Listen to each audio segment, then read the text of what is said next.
Very good day to Madam Bazila. We are from Group 1. Before we begin, let us introduce ourselves. My name is Tan Jixiang, and my matrix number is 217083. My name is Kiang Jia Liang.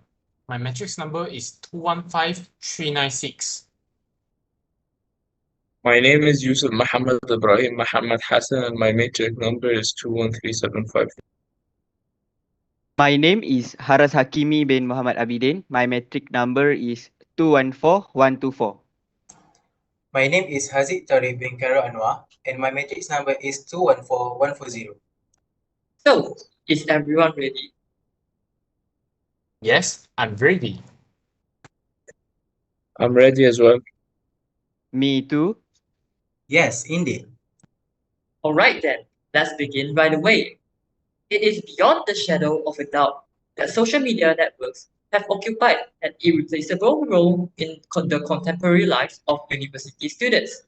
One of the many controversies that surround the phenomena is the over-reliance on social media networks can be deemed harmful to their learning growth. So, what do you think? An excellent question, Zixiang.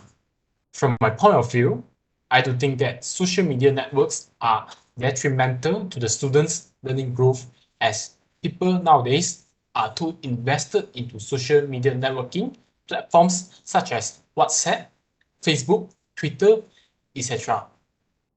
Their ridiculous amount of screen time causes them to lose a lot of precious time that can be spent on self-improvement instead. What do you think, Yusuf? I do agree, Ji Liang. University students' excessive amount of screen time is getting out of hand.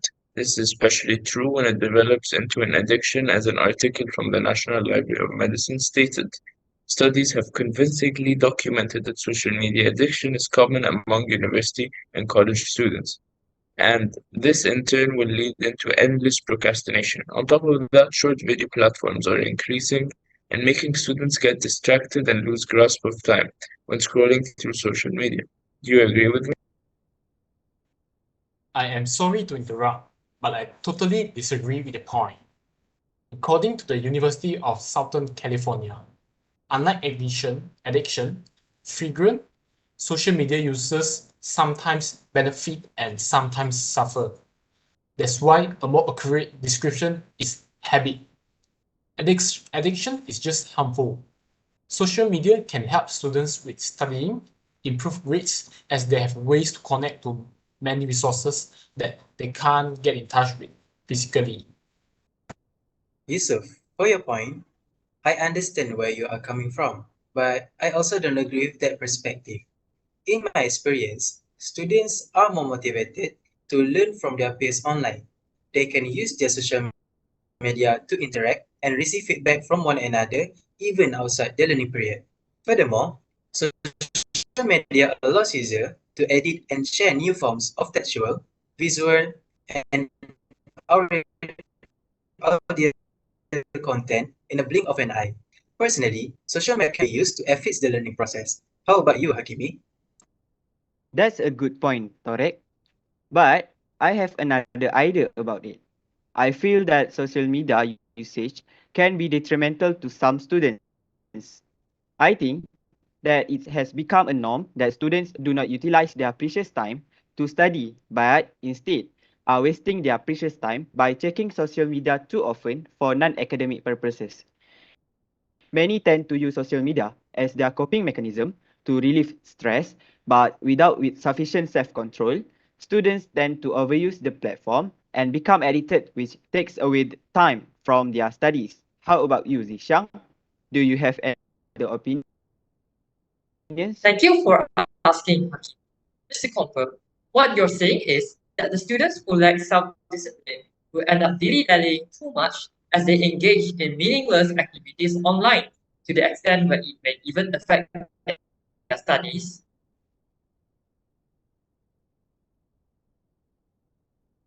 Yes, Zishang. That's exactly what I mean. Thanks for the clarification. To an extent, I do agree with what you just said. In order to maximize their learning potential, it is necessary for them to stay focused when doing revision. However, I think that students who optimize the usage of social media networks can really benefit tremendously from it. This is because social media networks are a treasure trove of information for them to look for references and reading materials. All scope of information is readily available online, ranging from branches of sciences, music and art, languages and cultures, etc. What do you think, Jeddah? I'm curious to hear your take. I disagree with the point, Zxiang. I think that books are way more reliable in this case. The information online is often mixed up with faulty or flawed information. I feel like spending excessive time on social media platforms can detract from study time and hinder academic progress. If students struggle with self-control and time management, social media can negatively impact their learning growth.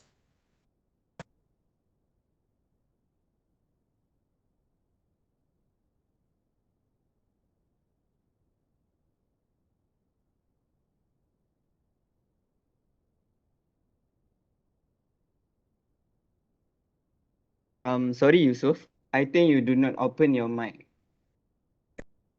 Thank you, Hakimi. Uh, I do agree for Julian for your response. I do agree with your idea that it's the students' responsibility and the students that struggle with self-control and time management suffer the most. However, I'd like to add a point to that. It also depends on their passion to help themselves focus. Many social media applications try to help by implementing settings to control their usage. So if the student is not passionate enough to study, they will never activate that setting feature. Tariq, you look like you have a different take. I do have a different take on this issue.